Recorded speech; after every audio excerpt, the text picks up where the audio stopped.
Seusai acara dansa, Andrea terlihat asik mengobrol dengan Andre dan Olive. Karena Andre dan Haris masih bersitegang, jadi mereka saling menjaga jarak. Begitupun Andrea dan Olive. Keduanya berusaha supaya pasangan mereka tidak sampai menimbulkan keributan di pesta tersebut. Mereka bertiga berbicara tentang banyak hal. Olive juga sudah mulai nyaman berteman dengan Andrea, dari yang awalnya jutek-jutek saja.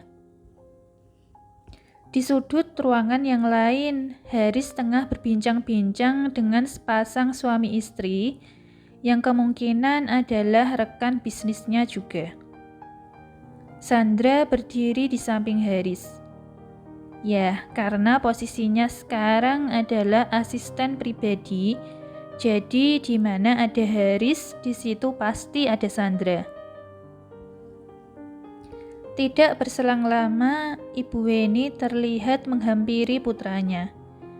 Wanita itu juga menyapa tamu yang berdiri di hadapan mereka tersebut.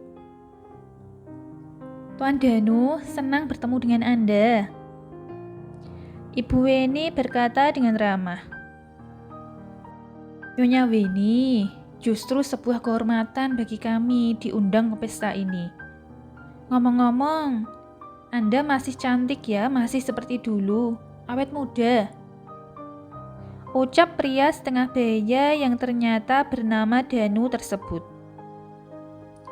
Ah, saya sudah tua. Oh iya, bagaimana dengan putri Anda? Apa dia juga datang malam ini? Saya dengar sekarang dia sudah menjadi dokter. Apa benar? Anak itu, dia selalu membuat saya sakit kepala. Atas nama putri saya minta maaf, Nyonya. Dia tidak bisa hadir malam ini. Dia bilang tadi ada urusan mendadak. Kalau tidak salah, namanya Rosa kan? Iya, benar. Dia adalah putri kami satu-satunya. Untungnya putra Anda sudah menikah. Jika tidak, kita bisa menjodohkan mereka. Pak Danu tertawa setelah berkata demikian. Pun Ibu Weni juga ikut tertawa. Maaf ya nak, kami hanya bercanda. Aku dan ibu mertuamu ini, kami adalah teman lama. Pak Danu berbicara pada Sandra yang berdiri di samping Haris. Sandra, gadis itu, tersenyum simpul. Mata Ibu Weni terbuka lebar. Dia menggeleng-gelengkan kepala melihat sikap temannya itu yang mengira Sandra adalah menantunya. Maaf Tuan Danu, tapi dia bukan istri Haris. Kaget mendengar kata-kata Ibu Weni, pria itu bertanya kembali. Oh, benarkah?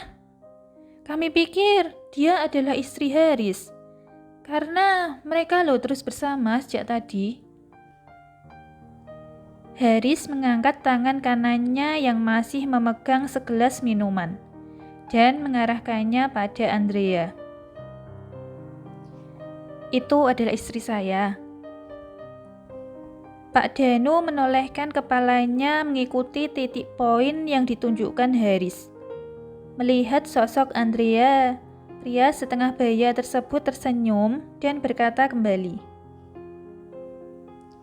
Wah, kamu memang tidak salah pilih, Haris.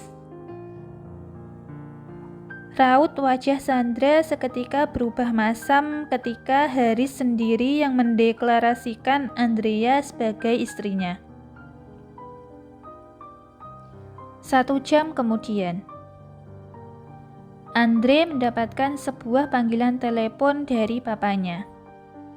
Mereka harus segera pulang saat itu juga, sehingga kini hanya tinggal Andrea sendiri. Ketika dia ingin menghampiri suaminya, dia melihat Sandra menyentuh kepalanya dan tiba-tiba terjatuh tidak sadarkan diri. Haris dengan sigap mengangkat tubuh gadis itu. Ya, dia sendiri yang mengangkat tubuhnya. Ia tidak memperbolehkan orang lain menyentuh tubuh gadis itu, termasuk para security yang sebenarnya ingin membantu. Haris menggendong Sandra keluar dari ruangan tersebut. Salah seorang pelayan bernama Mbak Eni yang kebetulan sedang berdiri tidak jauh dari posisi Sandra jatuh, mengikuti mereka dari belakang. Mengapa Haris sangat posesif pada Sandra? Padahal kan bisa saja orang lain yang membantunya. Apakah ada sesuatu yang tidak diketahuinya? Bagaimana kalau Haris tahu Sandra bersama laki-laki lain? Banyak sekali pertanyaan yang ada di benak Andrea saat ini. Andrea melihat sekeliling ruangan itu, tapi tidak menemukan sosok Ginny, bestinya di sana. Ia lalu memutuskan untuk berjalan kembali ke taman labirin. Dia duduk di bangku itu sampai pukul 1 malam. Setelah Andrea menyadari kesunyian yang ada di sana, gadis itu masuk kembali ke event hall. Gadis itu masih tidak menemukan teman di sana. Wisnu pasti sedang berjaga. Haris bersama Sandra. Ginny juga tidak nampak batang hidungnya. Hanya ada beberapa orang yang tersisa di hall itu, yang tidak dikenal olehnya. Andrea akhirnya memutuskan untuk masuk ke dalam kamarnya. Apalagi ia sudah menghabiskan banyak energi untuk hari ini. Andrea membuka pintu kamarnya pelan. Dia melihat Sandra yang tengah terbaring di tempat tidurnya dan Mbak Eni yang duduk di pinggir mengipasi gadis itu. Sementara Haris berdiri di samping tempat tidur, memandangi Sandra dengan wajah yang cemas. Ahem. Andrea pura-pura batuk. Dia menatap suaminya yang berdiri di samping tempat tidur, seolah-olah bertanya padanya, "Apa ini?" Shh. Dia pingsan di pesta tadi. Kamar tamu sudah full, jadi aku membawanya kemari. Haris menjelaskan apa yang terjadi. Setelah mendengar penjelasan suaminya, Andrea mengambil bantal yang ada di sofa dan melemparnya ke muka Haris. Ia kemudian berlari keluar dari kamar itu. Mbak Eni kaget dengan apa yang baru saja dilihatnya. Oh, ternyata Nyonya Andrea seperti ini toh aslinya, batin Mbak Eni. Andrea sangat marah. Ia berlari menuju ke kamar Ginny. Ia mengetuk pintu kamarnya beberapa kali sebelum akhirnya Ginny membukakan pintu. Sebenarnya sepupunya itu sudah memakai piyama dan bersiap untuk tidur. Dia kaget ketika melihat Andrea yang berdiri di depan pintu. Loh, apa yang terjadi? Kamu kenapa di sini?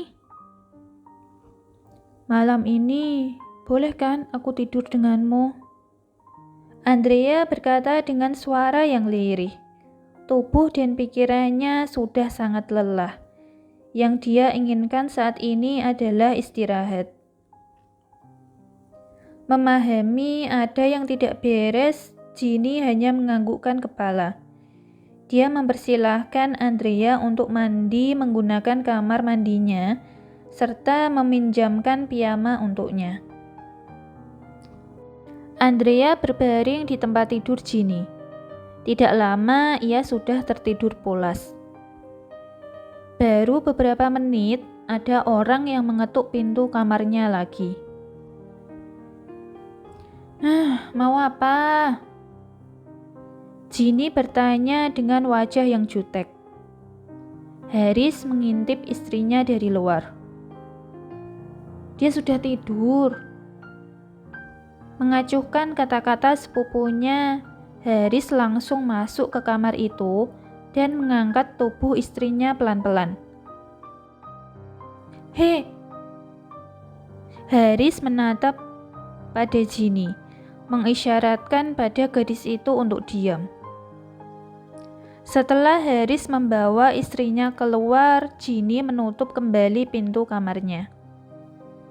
Haris sebenarnya menggendong istrinya menuju ke ruang kerjanya, bukan ke kamar mereka.